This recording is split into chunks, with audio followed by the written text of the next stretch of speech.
परमो धर्म की। आचार्य गुरुवर श्री कुंद कुंद भगवान की। आचार्य गुरुवर श्री ज्ञान सागर मुनि महाराज की।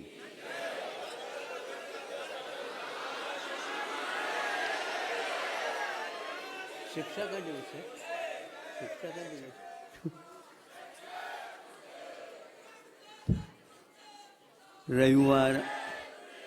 रविवार 8 दिन के बाद आता है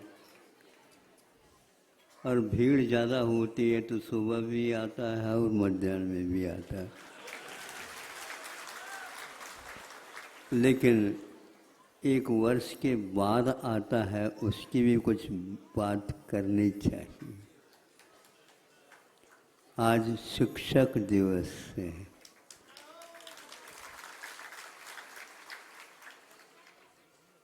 मोक्ष मार्ग में अथवा धार्मिक मार्ग में जो कदम रखता है वह स्वयं शिक्षक ही होता है। अन्यथा उस व्यक्ति के कदम संदेह को पैदा करने वाले हो सकते। इसलिए शिक्षक वह जो प्रायोगिक अपने जीवन में जो शिक्षा दे रहा है उसको अपने जीवन को में आत्मसात करके चले।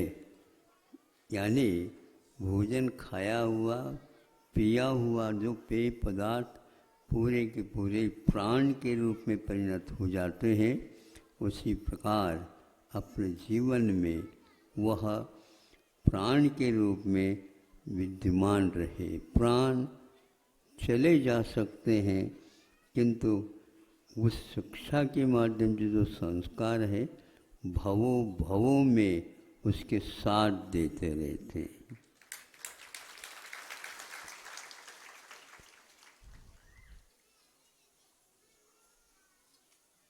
एक कर्तव्यनिष्ठ व्यक्ति जो राज्य में कहाँ पर क्या चल रहा है गतिविधियाँ अपने पहनाव की बदलाहट के साथ वह करता था।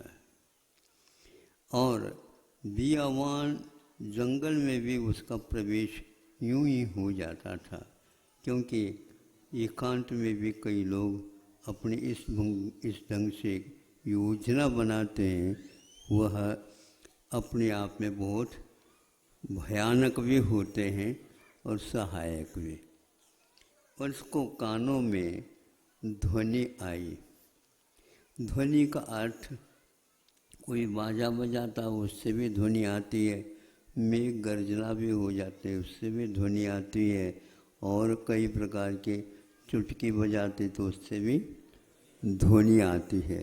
किंतु उस ध्वनि में क्या था? वह पक्षी का ध्वनि था, लेकिन राजा के बारे में वह आपस में अपने साथी के साथ बात कर रहा था। ठीक 8 दिन के उपरांत इस राजा के ऊपर प्राणघात का प्रहार होने वाला है। राजा के अनन्य रक्षकों में वह व्यक्ति पक्षियों की बोली में कभी असत्य नहीं आता। मनुष्य लोगों सोच लो, आप भी बोलते हो और पक्षी भी बोलते हैं। सही बात को वह कह देता है, ये घटना घटने वाली। दूसरे साथी ने सोचा इसका कोई उपाय भी है क्या? नहीं। हाँ, प्राणघात होने से पहले कोई भी वहाँ पर जिसको नियुक्त किया है वह जाता है तो अवश्य इसमें कुछ अंतर आ सकता है, लेकिन अंतर आना बहुत कठिन है। मैं जो कह रहा हूँ यह 15 आना से भी आगे की बात है। अब वहाँ उस 8 दिन की बात प्रतीक्षा, एक एक घंटे, एक एक मिनट, एक एक पल, उसके लिए मैं क्या कर सकता हूँ। एक एक दिन चला जा रहा और वह कहता है कि यह तो होना ही है, उसका अब भाग्य कुछ होगा तो देखो। हमेशा हमेशा भाग्य को बनाने वाले पुरुषार्थ होता है, और पुरुषार्थ को बिगाड़ने वाला भी और सुधारने वाला भी भाग्य हुआ करता है।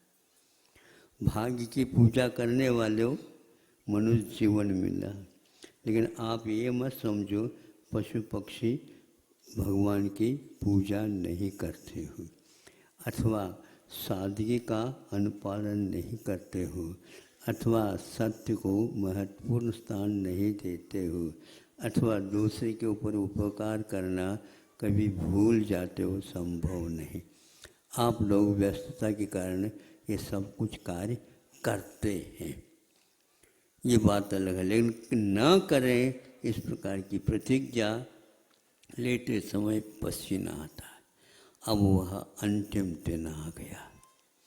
अब वह सोचता है कि रात के 12 बजे ये घटना घटने वाली है।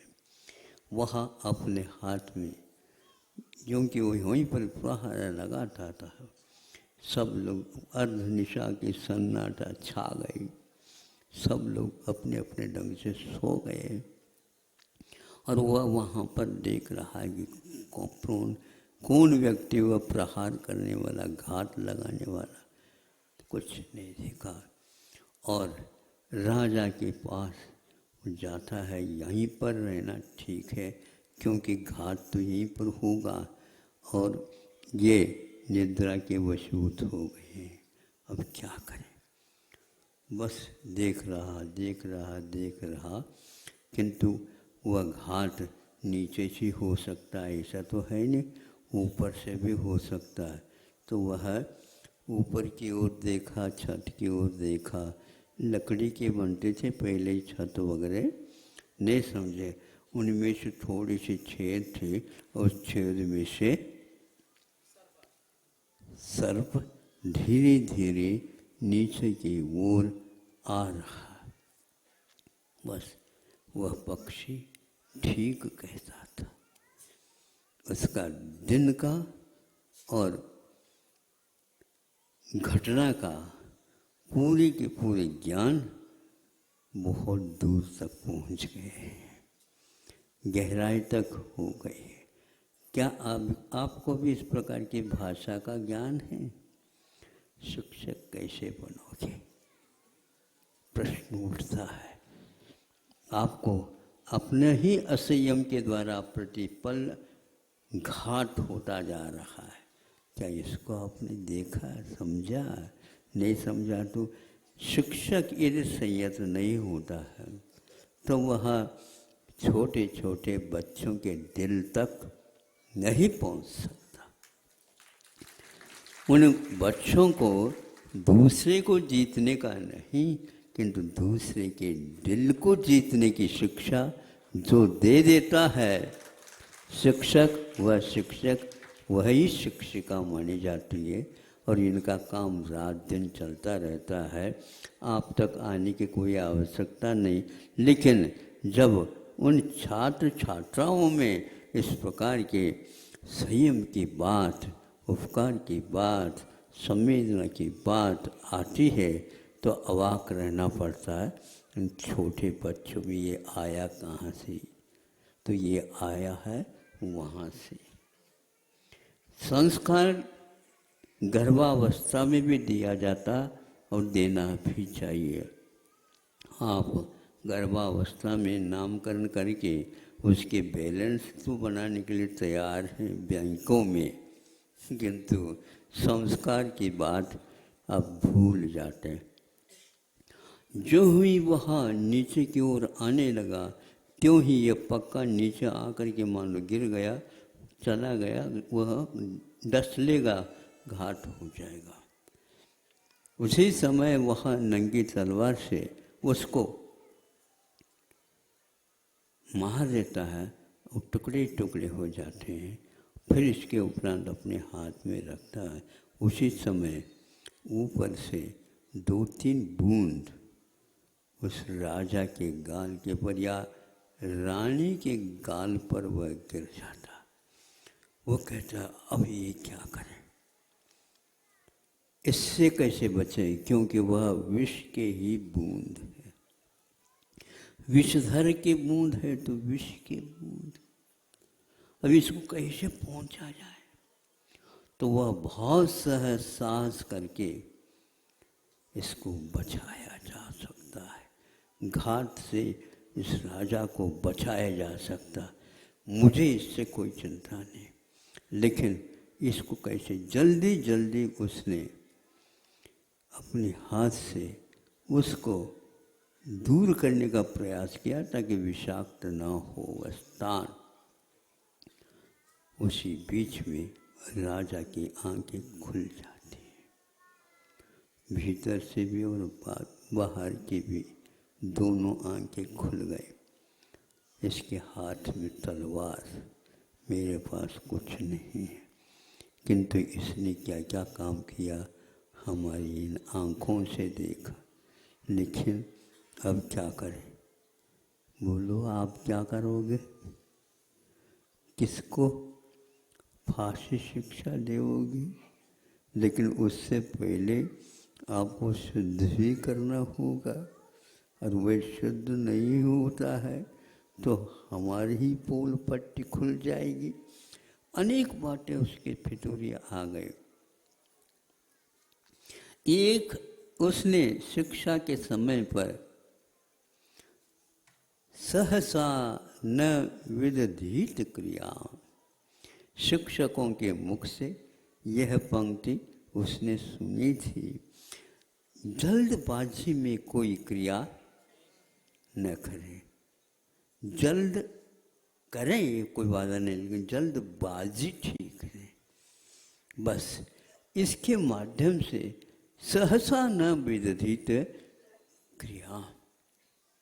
बस अब वह सोचता है जल्दी न करें, इसको किस माध्यम से ठीक किया जाए, सोचता रहा। और दूसरा जो इसी प्रकार का ये कोई मंत्री है, उसके कानों तक पहुंचा देता। मैं सोच रहा हूँ उसको अब ज़्यादा समय न लगाना, क्योंकि अति समय से विलंब होने से वह भाव विकृत हो जाते हैं, लेकिन जल्दी करने से भी और विकृत हो जाते हैं, संस्कृति समाप्त हो जाती है। राजा क्षत्रिय होता है, वो कभी भी इस प्रकार का जल्दबाजी में काम नहीं कर सकता। और उसके कान खींचने वाले मंत्री महोदय रहते, और मंत्री महोदय में मान लो बिकाऊ है तो नीति जो है उसके कान को मरोड़ देती है। रात के 12 बजे भी सहसा न विदधित क्रिया। बस इसके कारण वह बार बार किसी को तलाशती। एक बार निश्चित कर लिया, उसको प्राण दंड देना अनिवार्य है।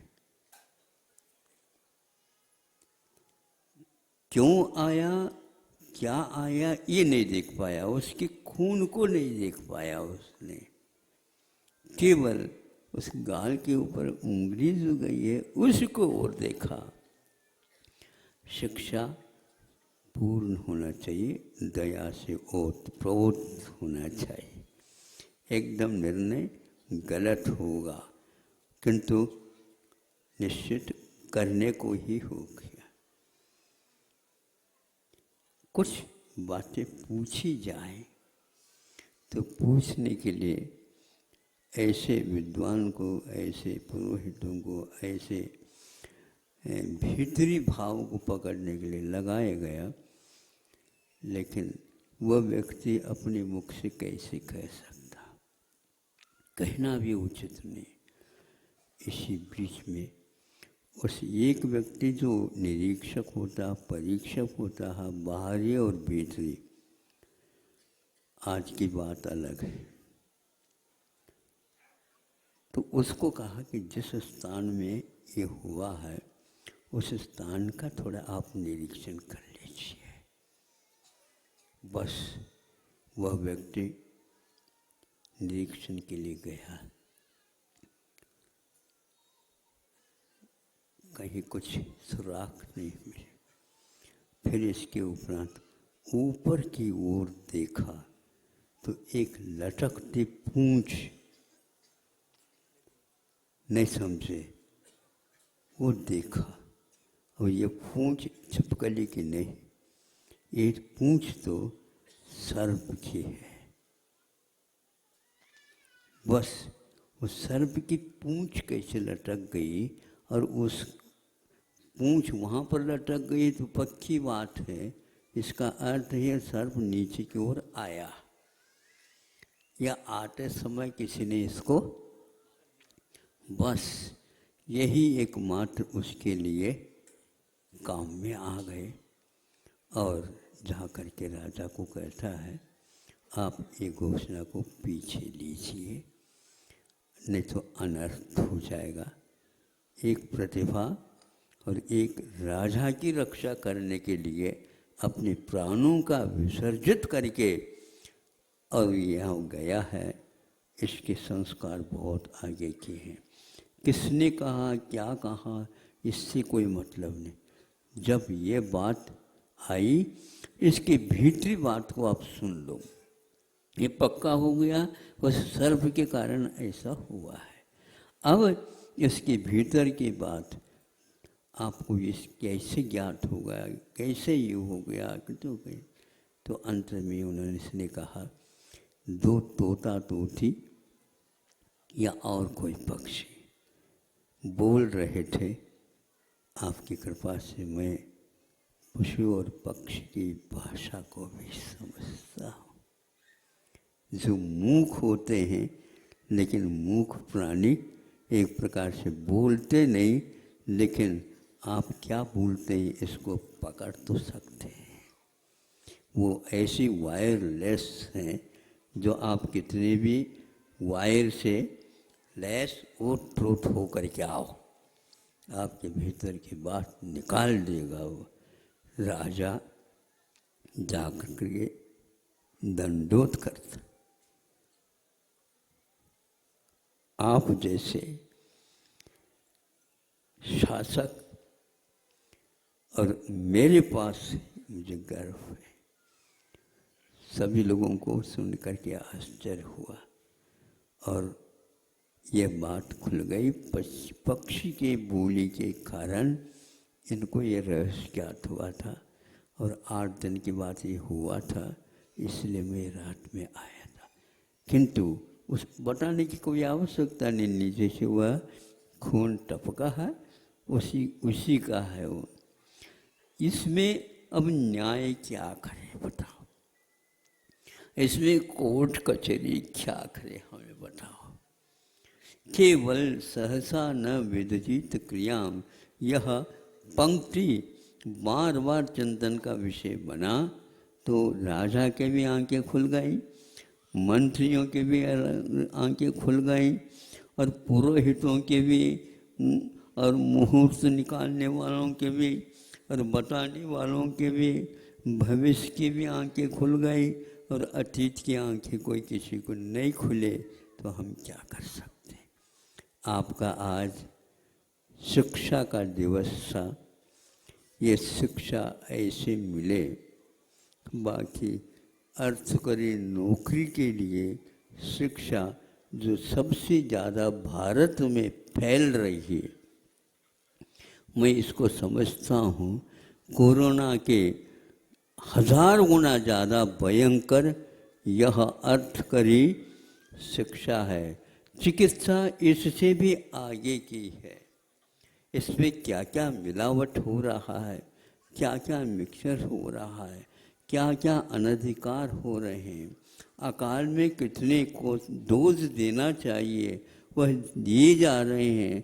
औषध देने के उपरांत वह रोग थोड़ा सा शांत जैसा लगता है, लेकिन दूसरे भयानक और रोग हो जाता है और वह अनिवार्य हो जाता है। लाखों के इंजेक्शन लगते हैं, एक बार में 2 बार में, भोजन की इच्छा नहीं होती।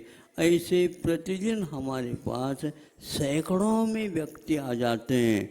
ये सब सुन करके देख करके इतने बड़े बड़े विद्यालय खुल रहे हैं, चिकित्सालय खोल रहे हैं, लेकिन सहसा यहाँ किसको दवाई कह रहे हैं ये निश्चित नहीं है। फिर भी प्रयोग तो कर लो, ऐसे प्रयोग से तो अनर्थ ही होना, इसमें कोई संदेह नहीं। अखबार में सारी ये चीज़ें लिखित रूप में आ रहे हैं। क्रिया प्रतिक्रिया बहुत भयानक हो रहे हैं। इसलिए आपसे इस शिक्षा दिवस के ऊपर आपने कहा, इसलिए आपके सामने रखा। मैं अपने आप को शिक्षक नहीं मानता, लेकिन विद्यार्थी जरूर हूँ। अहिंसा परमो धर्म की जय।